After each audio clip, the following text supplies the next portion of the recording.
Yep. So, hello and good evening and welcome to 42 Beats.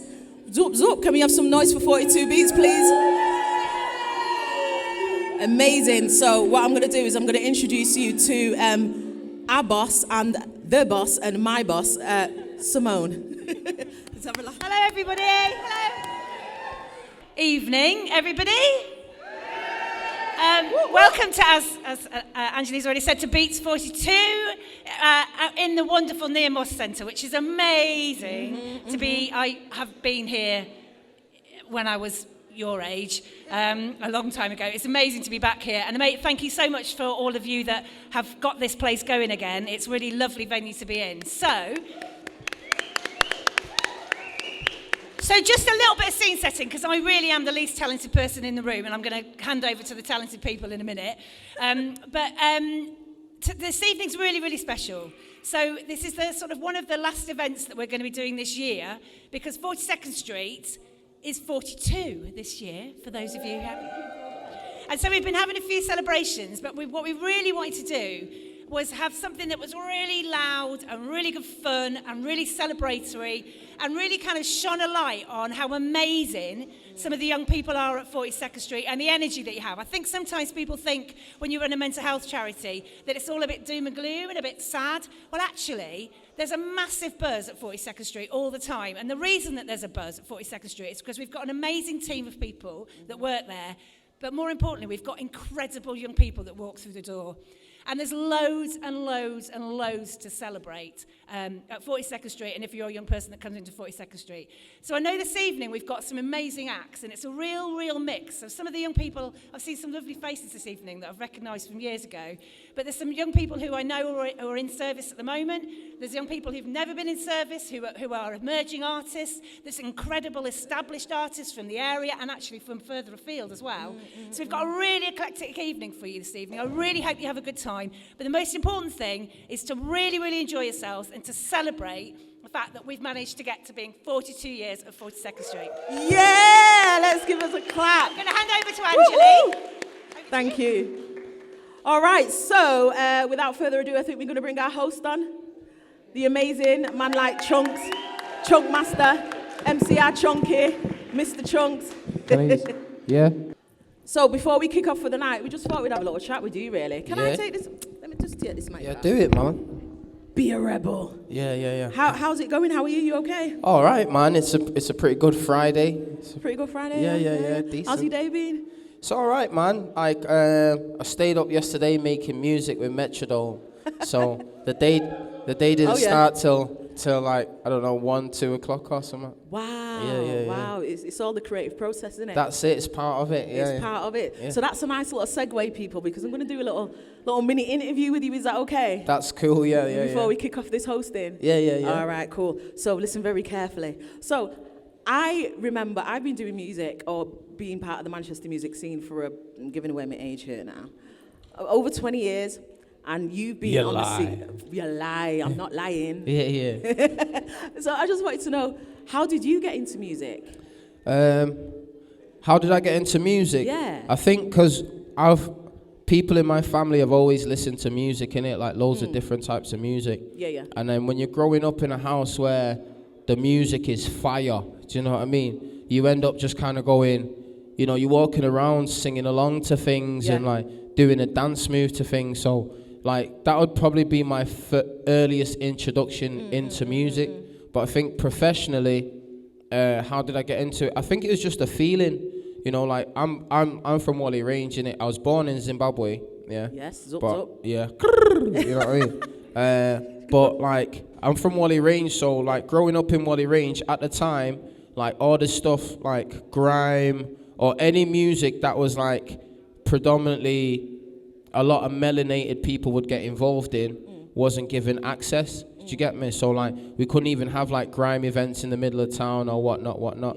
But you just get into it, and that's what you're doing with your mates in school. Like we're like as soon as the lesson finishes, we're in the playground. We've got like polyphonic ringtones, and we're in the corner of the football court. Little ciphers and that. Like we're rapping. People are clashing and all sorts. Yeah. And then you leave school, and then someone's like, "Oh yeah, do you want to come and do this?" And I remember the first time I got paid. The first time I ever got paid, I got paid a tenner. And I remember getting in a taxi like that. No one can chat bad to me. I'm a professional. See this tenor. It's true, man. The minute you start getting paid for your craft, you're a professional. That's it. And I swore down I was never gonna spend that tenner. And then obviously when I got home, I had Haribos for days. Every drink that I wanted, you know what I mean? But yeah. Wow, that's a really good story. Thank you. Yeah. All right. So I wanted to ask. You've kind of told us what your musical kind of motivations are or your musical influences, but is there any kind of like specific artists, genres of music that has really influenced you? Yeah, I mean, for me, because my mum was always like big into reggae, do you know what I'm saying? And big into like country music and like obviously your disco and street soul and all that. But the thing is with all that music, like the lyric writing is like, it's deep and it's important, do you know what I mean? So it's always been people like that who've always like struck a chord with me. So like I've been listening to a lot of like who's the guy now? Stepping Razor, man. Oh yeah. Peter Tosh, do you know what I'm saying? Peter Tosh. Yeah, a lot of Peter Tosh and stuff like that. Yeah. Do you get me? So how do you think that music has helped? Like your mental health or people's mental health that you know around you, do you think that music helps in terms of emotional wellness and mental health definitely, in general? definitely. Yeah? Like when you're in the gaff and that, and you're not going through a good time, and you listen to like Bob Marley, Exodus, do you know what I mean? And Bob Marley goes Zimbabwe. Do you know what I'm saying? It's like it does things for the soul. It makes you feel nice. Yeah. When you feel good music. Yeah, that's it. You feel no pain. So what would you say to young people who are struggling or need someone to talk to? Apart from the fact, call 42nd Street. Yeah. What else would you say to young people? As a young person, because believe it or not, man used to be one, you get me? You know what I'm saying? So as a young person, I know it can be really difficult to know who to trust. Do you get me? Like even the people that you're rolling with every day, maybe you're thinking, oh, why has she said that? Or why has he said this? And why do I feel this way even though I'm with these people all the time? And sometimes those, I'll be honest with you, them kind of feelings don't go away the older you get. You just get better at navigating those things, do you know what I'm saying? Because you see them more often. But what I would say for young people that need to have a conversation is like, there's always like, and obviously I shouldn't generalize, but especially like in a community like this, because there's so many people that have been through it, yeah. There's normally someone there who wants to listen, and if you can build that trust with them, and it's not an easy process, but it's all about building trust and finding the people that you can confide in. Do you get me?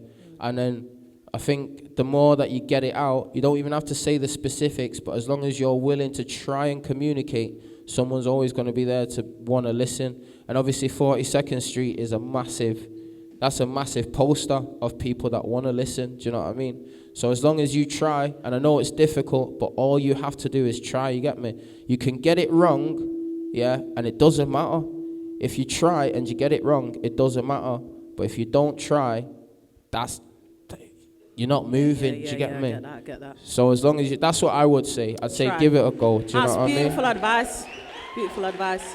Thank you. So the last thing I wanted to ask is, have you got any new music, new projects coming out?